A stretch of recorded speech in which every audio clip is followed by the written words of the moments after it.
बावनकुळे, आपल्या राज्याचे सार्वजनिक बांधकाम मंत्री आदरणीय शिवेंद्रराजे भोसले, आपले आमदार मोहन मते, माजी आमदार मिलिंद माने, सुधाकरराव कोळे, आपले अध्यक्ष दयाशंकर तिवारी, संदीप जाधव, विकी कुकरेजा, त्याचप्रमाणे महानगरपालिकेचे कमिशनर डॉक्टर अभिजित चौधरी, MMRDचे कमिशनर संजय मीनाजी, मेट्रोचे प्रोजेक्ट डायरेक्टर श्री त्यागीजी, उपस्थित सर्व अधिकारीगण, लोकप्रतिनिधीगण, बांधवांनी आणि बहिणींनो, आपल्या सगळ्यांना माहिती आहे की या ठिकाणी मेट्रोचं निर्माण झाल्यानंतर आपण या ठिकाणी एक उत्तम रेकॉर्ड प्रस्थापित केलेला आहे।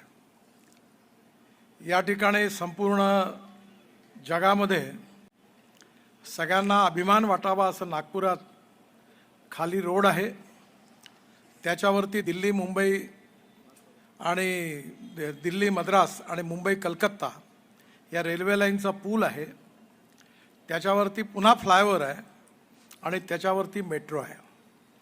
म्हणजे एकाच ठिकाणी 4 लेअर आपण निर्माण केलेले आहेत आणि हा वर्ल्ड रेकॉर्ड करण्याचं भाग्य नागपूर शहराला मिळालं आणि नागपूर मेट्रोनी हे उत्तम काम केलं, हे आपल्या सगळ्यांना अतिशय अभिमानाचा विषय आहे। त्यानंतर हे मेट्रो आणि हा रस्ता पूल पूर्ण झाल्यानंतर त्यात अनेक अडचणी आल्यात। विशेषतः जिथून हा पूल सुरू होतो त्या ठिकाणी आपल्याला काही जागा ॲक्वायर्ड करायला लागली आणि ते करण्यामध्ये थोडा उशीर झाल्यामुळे कामालाही पण उशीर झाला। परंतु हे काम झाल्यानंतर हा जुना राष्ट्रीय महामार्ग जो आहे तो 0 मैलपासून तर कामठीच्या ऑटोमोटिव्ह चौकापर्यंत ह्या रस्ता सध्या अतिशय खराब अवस्थेमध्ये आहे। कामठीच्या ऑटोमोटिव्ह चौकाच्या नंतर बावनकुळे साहेबांच्या मतदार क्षेत्र म्हणजे कामठीमध्ये आपण नागपूर कामठी हा सिमेंट कॉन्क्रीटचा रोड तयार केलेला आहे, पण मेट्रोमुळे त्या ठिकाणी आपल्याला आता बरंच खनन करावं लागलं आणि त्यामुळे पुढे तोही रस्ता चांगला करण्याची गरज पडणार आहे। पण या ठिकाणी हा जो ऑटोमोटिव्हपर्यंत जो रस्ता आहे हा आता आपण सिमेंट कॉन्क्रीटचा करण्याचं ठरवलेलं आहे आणि या रस्त्यावर 25 वर्षात एकही गड्डा पडणार नाही असा चांगला रस्ता आपण बांधणार आहे। विशेषतः या रस्त्याच्या हा एक रस्ता जसा आहे तसा दुसरा रस्ता जो आहे तो पोद्दारेश्वर राम मंदिरापासून पारडीपर्यंतचा आहे, तोही आपण सिमेंट कॉन्क्रीटचा रोड करतोय, त्याचंही आज भूमिपूजन आहे। या 2 रस्त्यांचं काम जे आहे नागपूर शहरातले अतिशय महत्त्वाचे रस्ते आहेत। या रस्त्यावर कॉन्क्रीटचा रोड बनत असताना ड्रेनेज सिस्टम चांगली तयार व्हावी, लाईटची व्यवस्था व्हावी, फुटपाथ व्हावी आणि सायकल ट्रॅक व्हावा असाही प्रयत्न आपण करणार आहे। महानगरपालिकेचे कमिशनर या ठिकाणी उपस्थित आहेत। मी त्यांना गमतीने नेहमी विचारतो की तुम्हाला बहुतेक पुढली लोकसभा माझ्या विरुद्ध लढायची असं दिसतंय, कारण त्यांच्या एवढा सहृदयी माणूस आमच्या इथे झालाच नाही। कोणत्याही रस्ता कितीही फुटपाथवर अतिक्रमण करा तर पद्धती आहे की नेते लोक अतिक्रमण थांबवायचा प्रयत्न करतात आणि अधिकारी काढायचा प्रयत्न करतात, पण इथं उलटा प्रकार आहे आणि त्यामुळे आज सगळ्या रस्त्यावर अतिक्रमण आहे।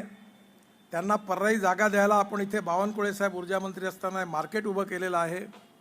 गोल मार्केट स्वच्छ चांगलं करून मोठं उभं करायचं आहे आणि त्या सगळ्यांना आपण पर्यायी जागा देणार आहोत, कोणाचंही नुकसान करणार नाही आहोत। आणि म्हणून यावेळी हे दोन्ही रस्ते होत असताना कमिशनर साहेबांना माझी विनंती आहे की मी CRF मधून पैसा दिलेला आहे, आता यामध्ये नागपूर महानगरपालिकेने रोड प्लॅनर म्हणून एक भोसले आणि दुसरे कोण देसाई, दोघं अतिशय उत्तम चांगलं काम करणारे लोक आणले आणि त्यांच्या सहकार्याने काही रस्त्यांचं डिझाईन त्यांनी तयार केलं। मी मेट्रोला आणि PWला सांगितलं की त्या दोघांची मदत घेऊन प्रत्येक ठिकाणी सिग्नल्स, फुटपाथ, सायकल ट्रॅक असे या रोडचं डिझाईन तुम्ही तयार करा। आवश्यकता आहे की या संदर्भात ज्या लोकांनी अतिक्रमण केलेलं आहे ते काढण्याकरता आणि हा रस्ता मोजण्याची गरज आहे। मी आता या सगळा रस्ता जो आहे हा चांगला होत असताना माझं बारकाईने लक्ष आहे आणि बारकाईने लक्ष असल्यामुळे कोणी कुठे किती अतिक्रमण केलं हे मला आता पूर्णपणे माहिती आहे आणि माझ्यावर दबाव टाकणारा कोणी पैदा नाही झाला आहे, कारण मी या जनतेशी प्रामाणिक आहे. ही आपल्या सगळ्यांना चांगली सुविधा प्राप्त झाली पाहिजे. आया बहिणी सुरक्षितपणे फुटपाथवरून चालू शकल्या पाहिजे. ॲक्सिडेंट होता कामा नये. आपल्या जीवाची रक्षा झाली पाहिजे. या दृष्टिकोनातून हे दोन्ही आदर्श रस्ते करण्याकरता महानगरपालिकेने सहकार्य करावं अशी माझी कमिशनर साहेबांना विनंती आहे. त्याचबरोबर या रस्त्यामध्ये एक चुकी राहून गेली. चूक कबूल करायला काही हरकत नाही. जेव्हा हा लिबर्टी समोरचा उड्डाणपूल आपण बांधला तेव्हा आपण समोर उतरल्यानंतर या इकडनं आपण सरळ जाताना त्या ठिकाणी आता जो पुलावरून ट्रॅफिक उतरतो त्याला आणि याच्यात सगळं ते सेंटर चुकलं. आपलं तिथे चुकी झालेली आहे आणि तिथला जो गतिरोध आहे तो दूर करण्याकरता मी सेंट्रल रोड फंडातून भरपूर पैसे मेट्रोला दिलेले आहे. त्यांनी डिझाईन तयार केलेलं आहे आणि ते डिझाईन फायनल झाल्यानंतर आता या पुलावरून जो मध्ये बंद करतात रस्ता तो बंद करण्याची गरज पडणार नाही आणि तो मार्ग मोकळवून तुम्हाला याच्यातून नक्की मुक्ती मिळेल. आज बावनकुळे साहेब आणि मी ही मीटिंग आटपताना गाडीमध्ये बसून त्यांचे 3 पर्याय त्यांनी जे दिले आहेत ते आजच फायनल करून त्यांच्याकडे देऊ आणि CRFमधून त्यावर आपण पैसे मंजूर केलेले आहेत. त्यानंतर सगळ्यात महत्त्वाचा रस्ता म्हणजे मे हॉस्पिटलपासून तर भंडारा रोड. कठीण काम आहे. मी खूप अनेक वर्ल्ड रेकॉर्ड झाले, मला अनेक रस्ते करण्याचं सौभाग्य मिळालं, पण हा रस्ता माझ्या घरासमोरचा रस्ता 2 किलोमीटर करायला देखील मी विश्वविक्रम झालेला आहे.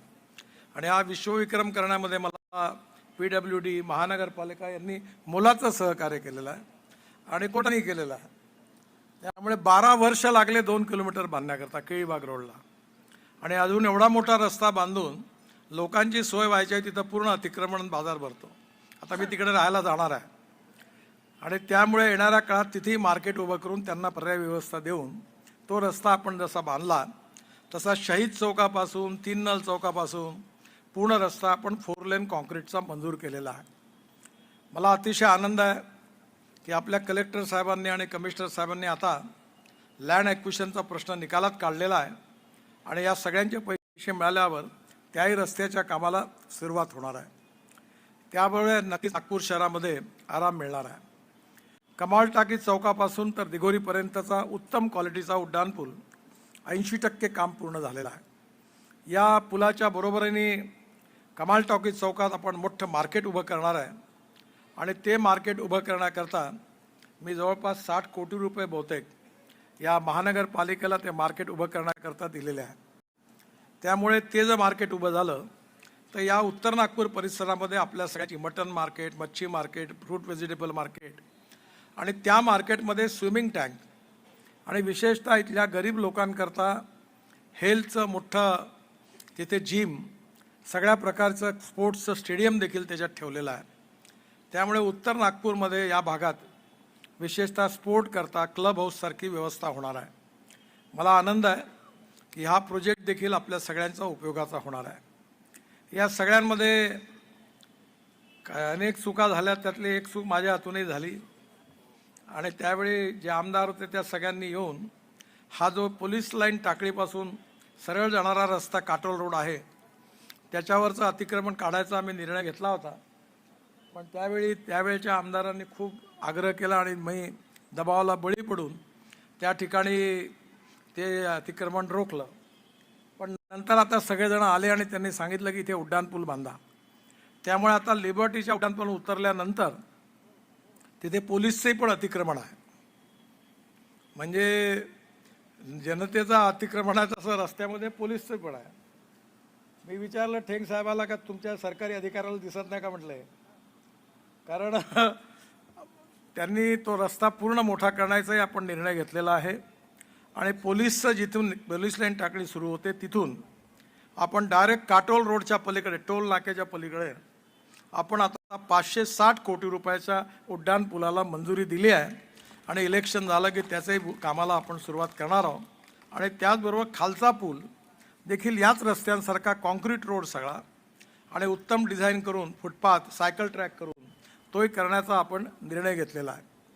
म्हणजे या भागामध्ये विशेषतः नागरिकांच्या दृष्टीने उत्तम सुविधा या निमित्ताने मिळणार आहेत। या कामाच्या व्यतिरिक्त आज खूप कामांची भूमिपूजन आहे। आज आदरणीय देवेंद्रजींनी आपल्या या सगळ्या कामामध्ये खूप सहकार्य केलं, परंतु त्यांना आज जावं लागल्यामुळे ते उपस्थित राहू शकले नाही।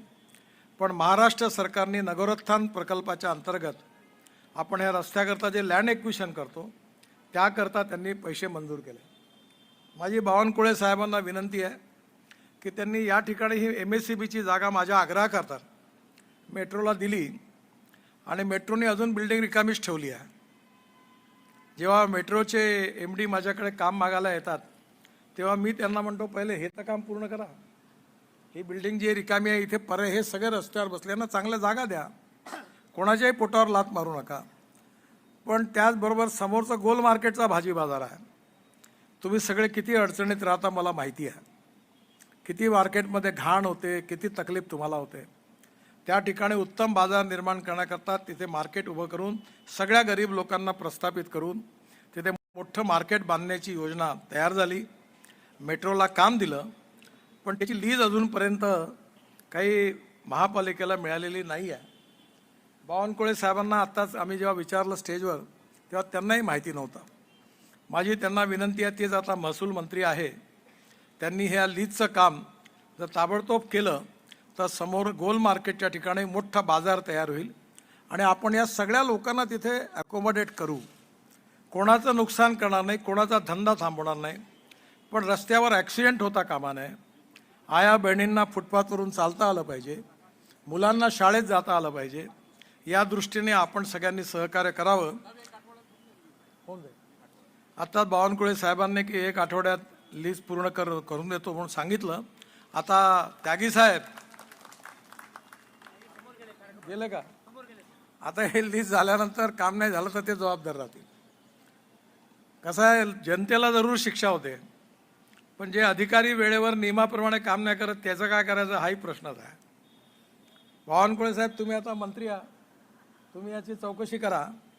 आणि मी तर आता असं म्हणतो की माझ्या आयुष्यात आता चांगले रस्ते बनले। आता मी किती कॉन्ट्रॅक्टरला जेलमध्ये टाकतो, किती अधिकारी सस्पेंड होतात, त्याचाही रेकॉर्ड माझ्या हातून झाला पाहिजे अशी माझी इच्छा आहे। तर मी देशात आता हात धुवून मागे लागलो आहे। त्यामुळे येणाऱ्या काळामध्ये आपण जनतेशी प्रामाणिक आहोत। गोड गोड बोलतात म्हणून आपण कोणाचं ऐकायचं काही कारण नाही, ह्या जनता मालिक आहे, त्याचे कामं झाले पाहिजे आणि जी व्यवस्था न्याय देत नाही ती उघडून फेकली पाहिजे। मी पण मंत्री आहे, मी हे सांगतो तुम्हाला, जर मी काम नाही केलं तर तुम्ही माझा मुर्दाबाद करणं तुमचा अधिकार आहे। त्यामुळे हे शहर सुंदर झालं पाहिजे, स्वच्छ झालं पाहिजे। हे देशातलं पहिलं शहर आहे की जे 24 तास पाणी पुरवठा करणारं शहर आहे, ज्यात पाण्याच्या टाक्या आज कमिशनर साहेबांनी सांगितल्या, त्याचं उद्घाटन झालेलं आहे।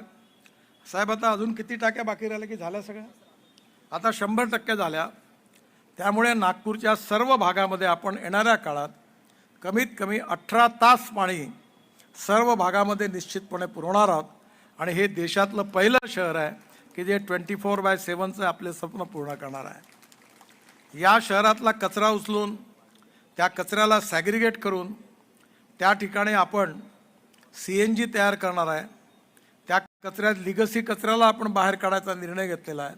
फरवरी महिन्यात प्रकल्पाचं उद्घाटन आहे आणि त्यामुळे नागपूर कचरामुक्तही पण होणार आहे। जे टॉयलेटचं घाण पाणी आहे ते पाणी शुद्ध करून महाराष्ट्र सरकारला MSCBला विकून 300 कोटी रुपये कमवणारी देशातली पहिली महानगरपालिका ही नागपूर महानगरपालिका आहे। येणाऱ्या काळामध्ये अजून कामं करायची आहेत आणि विशेषतः या सगळ्या कामामध्ये आपल्या सगळ्यांचं प्रेम, विश्वास आणि समर्थन असल्यामुळेच ही कामं होऊ शकली। कारण या कामामध्ये अनेक अडचणी आहेत, पण तुम्ही आमच्या हातात ताकद निर्माण केली, तुम्ही आमच्या मागे उभं राहिलेत म्हणून ही सगळी कामं होऊ शकली। आज सेंट्रल रोड फंडमधूनही बरीच कामं झालेली आहेत, अनेक कामं मंजूर झालेली आहेत आणि या सगळ्यांमुळे विशेषतः आपला हा जो उत्तर नागपूर आहे, पूर्व नागपूर आहे, मध्य नागपूर आहे, याही परिसराचा आता उत्तम विकास होतो आहे। ही आपल्या सगळ्यांकरता अतिशय आनंदाची गोष्ट आहे। पलीकडे आत्ता एका मोठ्या पुलाचं उद्घाटन पण आहे आणि म्हणून जास्त वेळ न घेता आपल्या भागातले जे प्रश्न आहेत हे यशस्वीपणे सुटलेले आहेत। गणपतीच्या बाबतीमध्ये कमिशनर साहेबांनी सांगितलं की पर्यावरणाच्या दृष्टीने त्यांनी टाक्या बांधून त्याची व्यवस्था केली, उत्तम सुरुवात झाली. आपल्याला नागपूर शहर प्रदूषणमुक्तही करायचं आहे आणि या ऑरेंज सिटीला देशातलं सगळ्यात सुंदर आणि स्वच्छ शहर म्हणून तयार करायचं आहे. आपल्या आजनी आणि दोन्ही मेन रेल्वे स्टेशनच्या कामाची जोरात सुरुवात आहे. लवकरच भारत सरकारच्या वतीने आपण ते स्टेशन पूर्ण करणार आहोत. 5 स्टार सारखे स्टेशन तयार होणार आहे. आपला एअरपोर्ट नवीन मंजूर झालेला आहे, त्याचंही काम आता लवकरच सुरू होणार आहे. नागपूर शहरातली मेट्रो आता कामठीपर्यंत कनानपर्यंत गेली आहे. इकडे मेट्रो बुटीबोरीपर्यंत गेलेली आहे. त्याचबरोबर नागपुरात पहिल्यांदी फ्लॅश चार्जिंग बस पण आता आपण लवकरच सुरू करणार आहे. अनेक इनोव्हेटिव्ह प्रकल्प नागपूर शहरात सुरू आहे आणि हे सगळे प्रकल्प सुरू होण्यामध्ये आपल्या जनतेचं सहकार्य, प्रेम, विश्वास यामुळे आपण हे सगळं करू शकलो, याचा मला अतिशय आनंद आहे. कुठल्याही प्रकल्पामध्ये कोणालाही आपण उद्ध्वस्त करणार नाही, सगळ्यांना पर्यायी जागा देऊन त्यांच्या पोटावर लाथ मारणार नाही, पण त्याचबरोबर हे शहर सुंदर स्वच्छ करण्याकरता जनतेने सहकार्य करावं अशी माझी विनंती आहे. पुन्हा एकदा महानगरपालिकेच्या आयुक्तांना, NITच्या चेअरमनला, या दोघांनाही पण त्यांनी आज अनेक प्रकल्प आपल्याला दिले, याबद्दल धन्यवाद देतो आणि आपल्या सगळ्यांना शुभेच्छा देऊन मी माझं बोलणं संपवतो.